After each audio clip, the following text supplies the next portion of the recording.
morning. Thank you for joining us. I am Brandon Hudson. And I'm Dina Santafanti. We've got a lot to get to this morning, but first we want to begin with casino workers who hit it big. With a new contract with MGM Grand, the last of the 3 casinos to secure a deal with its employees. Yes, they ratified the new agreement over the weekend after 47 days on strike, making way for an immediate pay raise and other benefits. Fox 2's Erica Francis joins us live from outside the casino with details. Good morning. Good morning to the both of you. You guys are right. They hit it big indeed. Obviously, we're outside of the MGM Grand right now, and as you can see, no more striking workers outside with those striking signs. So let's go over some of the new things that are going on in this deal. This is a 5-year agreement impacting 1,700 employees who are now set to get an 18% pay raise. Perks also include a signing bonus, reduced workload, job protections, and no increase in health care costs. The MGM Grand Detroit workers are union members of the Detroit Casino Council who say the strike is suspended immediately. And like you two mentioned, they've been going at this for 47 days in the cold, the rain, the snow.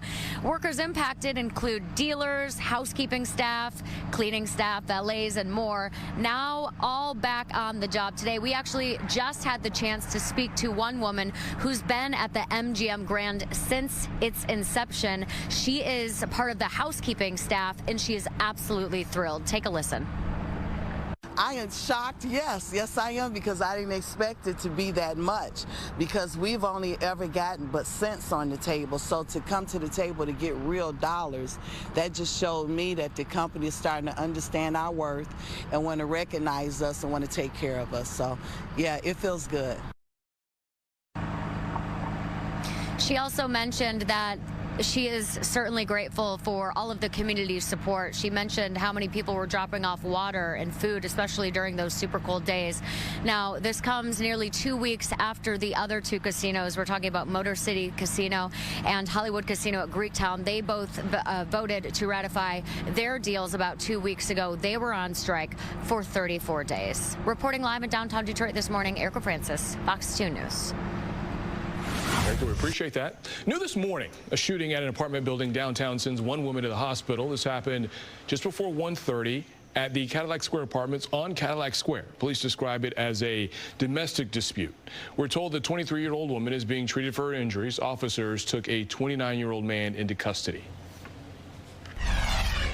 And a teenager also hospitalized this morning following a shooting on the city's west side. This happened during a fight last night on Cheyenne between Joy Road and Tireman.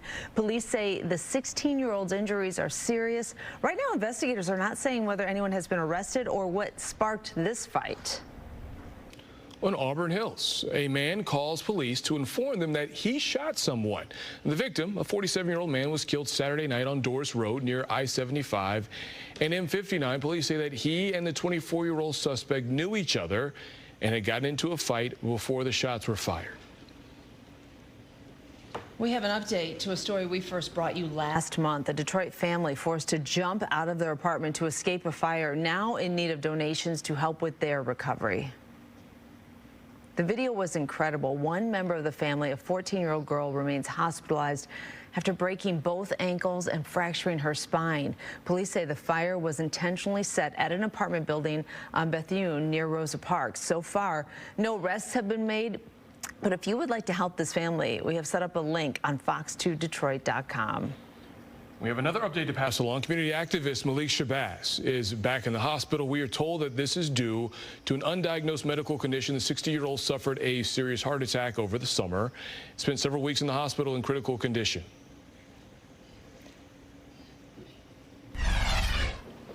A local doctor now sharing his story as he works to get his family out of Gaza as the war in the Middle East intensifies. As you can imagine, he says the stress is taking its toll. Fox News' Camila Mary has the story. And really, a big part of it is just the fear and living kind of under constant bombing. You know, you can't sleep, you can't relax, and the stress, you know, just breaks everybody down slowly. Saving lives is part of the job for Yamin Sadat, a neurosurgeon with University of Michigan Hospital. But he says he feels helpless when it comes to saving his own family. trapped in Gaza. My dad is a retired a professor from the university, and my 3 sisters are med students, and one of them just graduated, and she's an intern. His stepmother, a middle school teacher. Innocent Palestinians who have nothing to do with the conflict between Hamas and Israel, yet they're caught in the middle in the worst way possible. The house that they're staying in, it's shared with 45 other people. They say that there's no more fresh water left. They're having to drink salty water. There's barely any food coming in. You have to wait in lines for hours and hours just to get a little bit of bread. So they're all hungry. And they're incredibly scared. They're even worried about trying to get to the Rafah border to cross because they say any movement that's seen is kind of shot at. Sadah has repeatedly contacted his congresswoman and the U.S. State Department. I filed, visa applications for my family just to be able to get them on a list to cross the border, just to get them at least to Egypt and then hopefully here. Or wherever they need to go, but just to get them across the border. But so far, no response. He's hoping by sharing his family's story, he will raise awareness about what they're going through, along with so many other innocent Palestinians. I've never had words fail me so badly before until these last few weeks, where you just there's nothing that you can say that can really reassure them or really explain how bad things are. In Ann Arbor, Camille Ameri, Fox 2 News.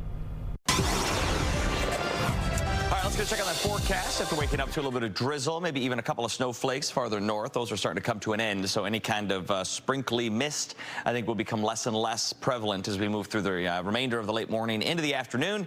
Cloudy skies, however, those will linger. We'll show you here the satellite and the radar, which shows that there's definitely cloud cover out there. You'll see more of that down to the south, but that grayish tone that's over the state of Michigan right now, that's the clouds. Now, if we get a little bit of a break, which we might, we could see a little bit of sunshine poking through around 3, 4 o'clock. There's a small little bit of optimism that may happen. Down to our south, we got a weather system. Back out to our west, we have a weather system.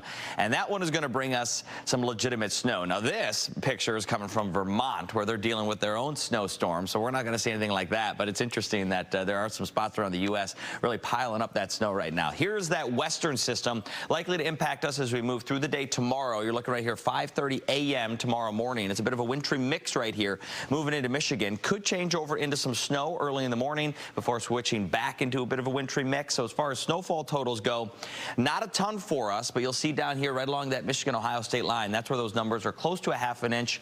I think a lot of people are probably only getting just some snowflakes, some flurries out there as that system moves through tomorrow. Here's temperatures currently. We're about 40 degrees. We'll be lingering right here for the rest of the day today. Upper 30s, low 40s. That's it. Cloudy and cool. We'll talk about the rest of the week, which does include a 50-degree day coming up a little bit later. Guys, back over to you. We appreciate that. Look, it is a sure sign of the season when you hear the bells ringing outside your local stores. And many members of the Fox 2 family, we got to ring bells for the Salvation Army this weekend. And boy, it was really fun to meet Fox 2 viewers. Some people were singing, Brandon. Some people were playing their bells to a song. Christmas carols. I think, Josh, Erica, Jessica, and Robin had like a saxophone player out there. Yeah, they had full music accompaniment. You saw Dave with the kids, Dave Spencer out there with kids. But people donate a lot of money. I think 18 of us were out there ringing bells for the Salvation Army. It was a great time. Taryn and Roop out there, Rich. Lori, Scott, Wolchek, you can name somebody. Oh, there you are. We'll be out there, yeah. So, look, we raised a lot of great money, and we appreciate everyone who came out here and took the time to say hello and leave a little money for people who need it the most. Yeah, it is, when people, some people said I don't have cash on me, and we said that's okay. There is a way to donate, by the way. If you didn't have cash and you want to jump on, you can do it online too. So, so there's more bell ringers that are out there in full force. Oh, here, take a listen. Very important that we give so that money is used to meet needs today, during the holiday season, and also into the coming year. So there you there's go. other ways to give. I think you can. I also was able to. One of the coolest things, you don't have to have cash. You can have your phone. There's a QR code on the kettle.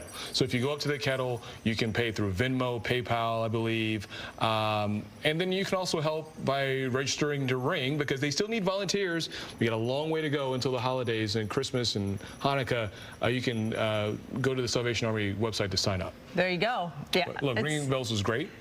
You had a great time? Very nice. Yeah, it's fun to interact with people, and everyone gives what they can. Yeah. It's very nice. Well, the beauty of Ringing Bells is there's ringing the bells, but then there's also other ways to give back during the holiday season, right? Yeah, every year we team up with Gardner White Furniture to help you make a holiday connection. You can bring some holiday joy to a child by joining us for the Toys for Tots drive. It's going on right now at all Gardner White locations. This week, bring a new unwrapped toy to any Gardner White. Look for the donation bin, drop a toy in the bin, and you'll help make the holiday season a little brighter for a local child. The Marine Corps program has been providing toys and hope to children in need for more than 70 years. And also, if you're stopping by Gardner White at the Warren location, I have a favor to ask you. So a few weeks ago, I teamed up with Roop and Taryn. We decorated a tree for charity. We need your help. Gardner White's Twinkletown in Warren is featuring a parade of trees. Now, each tree represents a charity. Ours is Kids Talk Child Advocacy Center, which helps children who have been impacted by abuse and neglect. And here's where your help comes in. We need you to vote, because the winning tree gets $10,000 for their charity. So if we win, we get $10,000 for Kids Talk Advocacy Center. So go to Warren, or you can go to the website, go to the Gardner White, check out the trees, vote. Again, they have a QR code. Just use your phone, get on that QR code, and vote.